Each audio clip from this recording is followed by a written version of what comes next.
எழுத்துக்களை யாருமே கவனிக்கிறது இல்லை. எழுத்துக்கள் மிக மிக முக்கியமானது. 3 and 6 6 and 3ன்னு வந்துருச்சுனாலே அவங்க வாழ்க்கை வந்து ஒரு முரண்பட்ட தன்மையோடு தான் இருக்கும். 2ஆம் நம்பர் 2 11 20 29 பிறக்கிறவங்க, 8 17 26 பிறக்கிறவங்க, 7 16 25 பிறக்கிறவங்க மறந்தும் கூட இந்த பேர்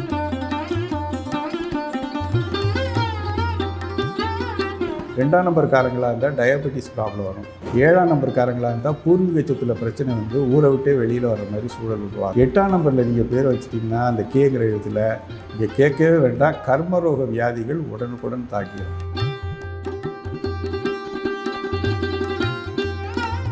ஸோ பாசிட்டிவ் சைடோ நெகட்டிவ் சைடோ ஒவ்வொரு எழுத்துக்கும் பிறந்த தேதி அமைப்புக்கு ஏற்ற மாதிரி வச்சிட்டிங்கன்னா பிரச்சனை இல்லை. 6 15 24 பிறக்கிறவங்களுக்கு திருமணம் தான் திருப்புமுனை. ஏன்னா சுக்கிரனுடைய தன்மை கொண்டது.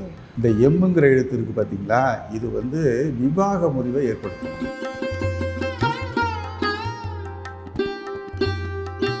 பட் நிறைய ஃபெயிலியர்ஸ் ஆகும்போது அப்புறம் தான் நமக்கே தெரிஞ்சுது இந்த எழுத்துக்கள் வந்து ஒரு 25% தான் வேலை செய்யுது, இது முழுமையான நம்பிக்கைக்கு உரியது இல்லைன்னு.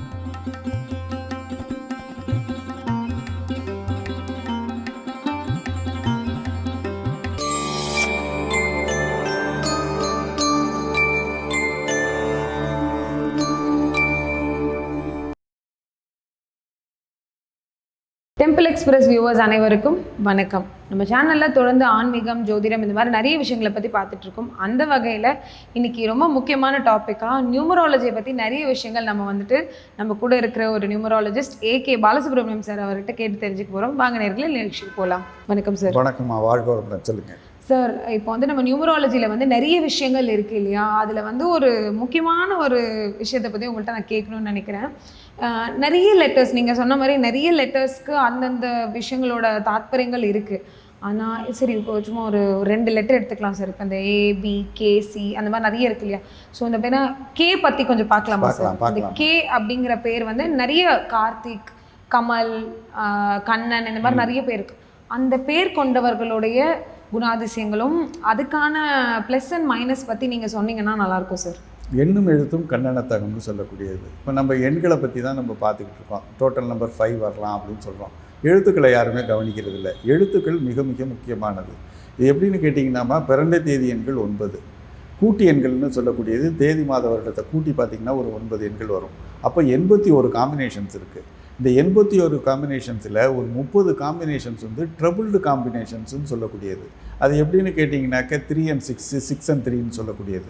3ங்கிறது தேவகுரு, 6ங்கிறது அசுரகுரு. உதாரணத்துக்கு 3 and 6 6 and 3ன்னு வந்துருச்சுனாலே அவங்க வாழ்க்கை வந்து ஒரு முரண்பட்ட தன்மையோடு தான் இருக்கும். ஸோ இந்த மாதிரி பிளானட்ரி பொசிஷன்ஸு, ஒன்றுக்கு ஒன்று எதிரியான பிளானட்ஸு எண்களாக வந்து பிறந்த தேதிக்கும் கூட்டி எண்ணுக்கு ஆகும்போது ட்ரபுள்டு காம்பினேஷன் சொல்லக்கூடியது. இந்த ட்ரபுள்டு காம்பினேஷன்ஸுக்கு மட்டும் நம்ம பேர் வைக்கும்போது ரொம்ப கவனமாக வைக்கணும். இப்போ அந்த வரிசையில் நீங்கள் பார்க்கும்போது இந்த கே எழுத்து அப்படின்னு நம்ம வரும்போது இந்த எழுத்து யாராக இருக்குன்னு நல்லாயிருக்கும்னு கேட்டிங்கனாக்கா 9 and 9 3 and 3 இந்த காம்பினேஷன்ஸுக்கு மட்டும்தான் நல்லாயிருக்கும். மற்ற காம்பினேஷன்ஸுன்னு நீங்கள் பார்க்கும்போது 2ஆம் நம்பரு, 7ஆம் நம்பரு, 8ஆம் நம்பரு, இந்த நம்பரில் பிறந்தவங்களுக்கு எல்லாருக்குமே வந்து மிகப்பெரிய நெகட்டிவ் குணாதிசயங்களை ஏற்படுத்தும். ஏன் அப்படின்னு கேட்டிங்கன்னா, ஒவ்வொரு எழுத்துக்கும் பாசிட்டிவ் சைடு நெகட்டிவ் சைடு இருக்குது. இந்த பாசிட்டிவ் சைடு, எழுத்தோட பாசிட்டிவ் சைடு, இந்த கே எழுத்தோட பாசிட்டிவ் சைடு எப்போ வெளிப்படும்னா, ப்ரொவைடட் அவங்களுடைய பிறந்த தேதி 3ஆம் நம்பராகவோ அல்லது 3 12 21 30 அப்படின்னாலோ அல்லது 9 18 27ஆகவோ இருந்தால் மட்டும்தான் இந்த கே எழுத்தோட நல்ல பக்கம் வெளியில் வரும். கே எழுத்துக்குன்னு கெட்ட பக்கம் இருக்குது, நெகட்டிவ் சைடு. குறிப்பாக நம்ம சொல்ல போகும்போது 2ஆம் நம்பர் 2 11 20 29 பிறக்கிறவங்க, 8 17 26 பிறக்கிறவங்க, 7 16 25 பிறக்கிறவங்க மறந்தும் கூட இந்த பேர் இந்த கேல ஸ்டார்ட் ஆகிற மாதிரி வச்சிடக்கூடாது. அப்படி வச்சுட்டா என்ன நடக்கும் அப்படின்னு கேட்டிங்கனாக்க, இந்த உழைச்சி ஓடா போகிறதுன்னு சொல்கிறாங்க பார்த்தீங்களா. குடும்பத்தில் வந்து எந்த விதமான பிரதிபலனும் எதிர்பார்க்காம உழைச்சி ஓடா போய் எந்த பிரயோஜனமும் இல்லாமல் வாழ்க்கையை விரக்தியில் நிறைவுறுகிற மாதிரி ஒரு சூழல் அவங்களுக்கு கண்டிப்பாக உண்டாகும்.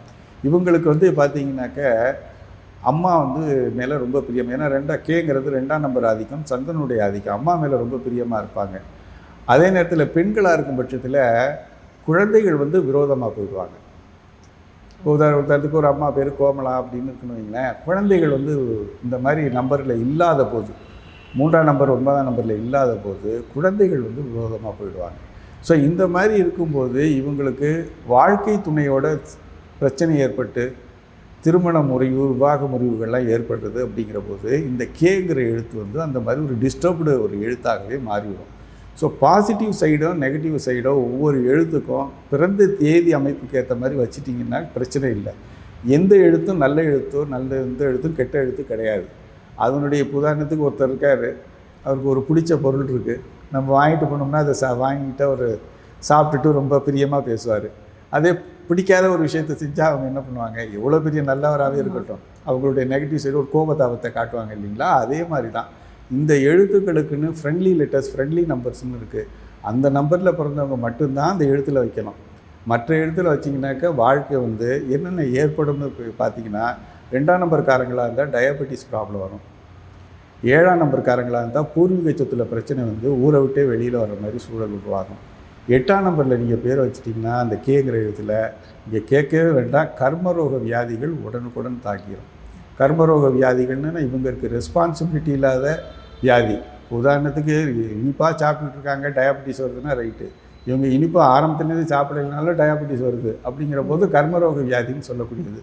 ஸோ இந்த கேங்கிற எழுத்து அந்த மாதிரி ஒரு தன்மைகளை இந்த 8ஆம் நம்பர்காரங்களுக்கு ஏற்படுத்திடும், 8, 17, 26 காரங்களுக்கு ஏற்படுத்திடும். இந்த விஷயத்தில் கொஞ்சம் கவனமாக இருக்கணும்.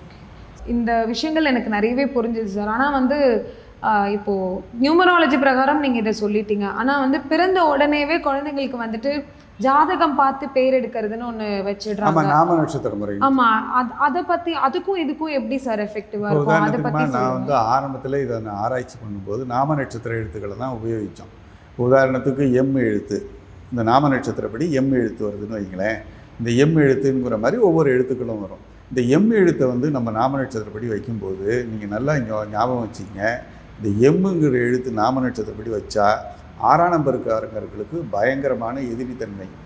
முக்கியமாக வந்து 6ஆம் நம்பருக்காரங்களுக்கு 6, 15, 24 பிறக்கிறவங்களுக்கு இந்த எம்முங்கிற எழுத்து இருக்குது பார்த்தீங்களா, இது வந்து விவாக முறிவை ஏற்படுத்தும்.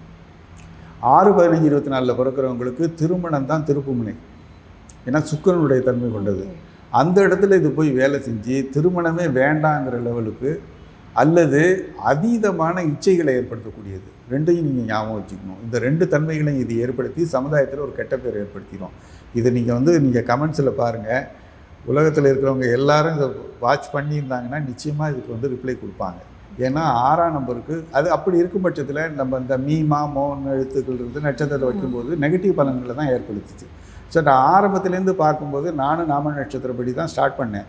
பட் நிறைய ஃபெயிலியர்ஸ் ஆகும்போது அப்புறம் தான் நமக்கே தெரிஞ்சுது இந்த எழுத்துக்கள் வந்து ஒரு 25% தான் வேலை செய்யுது, இது முழுமையான நம்பிக்கைக்கு உரியது இல்லைன்னு சொல்லிவிட்டு நான் அதை ஓரமாக வச்சுட்டு பிறந்த நம்பருக்கு ஏற்ற மாதிரி ஸ்டார்டிங் லெட்டர்ஸ்னு நான் சொல்லிடுறேன். அந்த லெட்டரில் வச்சுட்டிங்கனாக்க எந்த பிரச்சனையுமே வரவே வராது. மொத்தம் வந்து நமக்கு தெரிஞ்சது வந்து டோட்டல் நம்பர் மட்டும்தான் நம்ம பேசிகிட்டு இருக்கோம். பிரமிடு நம்பர்னு இன்னொரு ஃபேக்டர் இருக்குது, ஸ்டார்டிங் லெட்டர்னு ஒன்று இருக்குது, நம்மளுடைய பேருடைய ஆரம்ப எழுத்து, அதே மாதிரி நிறைவு எழுத்து. இந்த 4 ரொம்ப ரொம்ப முக்கியமாக, இந்த 4 ஃபேக்டரையும் பார்த்து வச்சா மட்டும்தான் அந்த நியூமராலஜிக்கலாக அது ஃபுல்ஃபில் ஆகும். ஸோ இப்போ இந்த விஷயங்களெல்லாம் முதல்லேருந்தே எல்லாரும் பார்த்து வைக்கிறது தான் வந்து ஒரு நல்ல விஷயம். ஆமாம், ஒவ்வொரு எழுத்துக்களுக்கும் ஒவ்வொரு எண்களுக்கும் ஏற்ற அதிர்ஷ்ட எழுத்துக்கள்னு இருக்குது, துரதிர்ஷ்ட எழுத்துக்கள்னு இருக்குது. 6ஆம் நம்பரை பொறுத்த வரைக்கும் எம்புங்கிற எழுத்து திருமண சம்மந்தப்பட்ட விஷயங்களில் ஒரு நெகட்டிவை ஏற்படுத்தி ஒன்று திருமணம் வேணான்னு சொல்லிட்டு போகிறதும் உண்டு, அல்லது அதிகப்படியான இச்சைகளில் ஏற்பட்டு சமுதாயத்தில் கெட்ட பேர் ஏற்படுத்துறதும் உண்டு. நீங்கள் நல்லா ஞாபகம் வச்சுங்க. Okay sir, super. இது வந்து ஆக்சுவலி எல்லாருக்குமே வந்து ஒரு கண்டிப்பாக நீங்கள் உங்கள் இதில் பாருங்கன்னு நான் சொல்கிறேன், கண்டிப்பாக தெரிய வரும். சார் இப்போ நீங்கள் வந்துட்டு இந்த கேக்கான எல்லா விஷயங்களையும் சொன்னீங்க இல்லையா, இப்போ அதே மாதிரி நீங்கள் சொல்லும் போது நான் ஒரு விஷயம் கேட்கணும்னு நினச்சேன். என்னென்னா அந்த கேக்கான ஃப்ரெண்ட்லி லெட்டர்ஸ் என்னென்ன நீங்கள் சொன்னீங்க, ஏன்னா அவங்கெல்லாம் கொஞ்சம் பார்த்து பழகணும், இந்த நம்பர்காரங்கெல்லாம் கொஞ்சம் உஷாராக இருக்கணுங்கிறது வந்து உங்களோட கருத்து. ஸோ அந்த விஷயத்தையும் சொல்லிட்டீங்கன்னா மேபி இந்த பதிவை பார்க்குறவங்களுக்கு ரொம்ப ஈஸியாக இருக்கும். இப்போ நம்ம கேங்கிற எழுத்துக்கு வந்து ஃப்ரெண்ட்லி நம்பர்ஸ்னு 2 நம்பரை சொன்னோம். அது என்ன நம்பர்னு பார்த்தீங்கன்னா 3 and 9. இந்த 3 and 9 பிறந்திருந்தால் மட்டும்தான் இந்த கேங்கிற எழுத்து அவங்களுக்கு நல்லதை செய்யும். நல்லதை செய்யுங்கிறதோட அர்த்தம் என்ன, டெஃபினிஷன் என்ன அப்படின்னு கேட்டிங்கன்னா, நல்லா இருக்கார் அப்படிங்கிறதுக்கு என்ன டெஃபினிஷன் அப்படின்னா, அவர் வந்து சந்தோஷமாக இருக்காரோ இல்லையே நிம்மதியாக இருப்பார், உடல் ஆரோக்கியத்தோடு இருப்பார், அவர் வாழ்க்கை நிறைவாக இருக்கும், இருக்கிறத வச்சு நிறைவடைஞ்சிக்குவார். ஸோ இதெல்லாம் வந்து நல்லா இருக்காங்கங்கிறதுக்கு உள்ள டெஃபினிஷனாக நான் பார்க்குறேன். ஸோ 3ஆம் நம்பரில் பிறக்கிறவங்க 9ஆம் நம்பரில் பிறக்கிறவங்க கேங்கிற எழுத்தை உபயோகிக்கிற மாதிரி வேறு சில எழுத்துக்களையும் யூஸ் பண்ணலாம். கேயோட ஒத்த எழுத்துக்கள் அப்படின்னு நான் சொல்ல வர்றது, கேயோட ஒத்த எழுத்துக்கள் எல்லுங்கிற எழுத்து ஒன்று இருக்குது. L for Lakshmanan. அதுக்கடுத்து என் ஃபார் நட்ராஜ். ஸோ இந்த 3 எழுத்துக்களும் வந்து ஒன்றுக்கொன்று ஒற்றுமையான எழுத்துக்கள். 3 9 பிறந்திருக்கிறவங்களுக்கு ரொம்ப அற்புதமான நற்பலன்களை கொடுக்கக்கூடியது. மற்றபடி பார்த்திங்கனாக்கா மற்ற 7 எண்களுக்கும் குறிப்பாக வந்து 2 7 8க்கெல்லாம் வந்து பார்த்திங்கன்னா ரொம்ப நெகட்டிவ் பலன்களை ஏற்படுத்தக்கூடியது. ஓகே, ரொம்ப நன்றி சார். ஆக்சுவலி இதுவே வந்துட்டு இந்த பதிவே வந்து எல்லாருக்குமே ஒரு அவேர்னஸை உண்டுபடுத்தும் அப்படின்னு நினைக்கிறேன். ஏன்னா நியூமராலஜி நிறைய பேர் வந்து இன்னும் அதை பற்றின ஆழமாக தெரிஞ்சுக்காம இருக்காங்க. இந்த பதிவே அவங்களுக்கு வந்து ஒரு பெரிய ஹெல்ப்ஃபுல்லாக இருக்கும்னு நினைக்கிறேன். ஏன்னா நேர்களே இன்னைக்கு நியூமராலஜியை பற்றி நிறைய விஷயங்கள் நம்ம வந்து ஏக பாலசுப்ரமணியன் சார் கிட்ட வந்து கேட்டு தெரிஞ்சுக்கிட்டோம். மற்றொரு நிகழ்ச்சியை உங்கள் சந்திக்கும் வரை உங்களிடமிருந்து விடைபெறுவது உங்கள் சண்மதி. நன்றி, வணக்கம். வணக்கம்மா, வாழ்த்துக்கள்.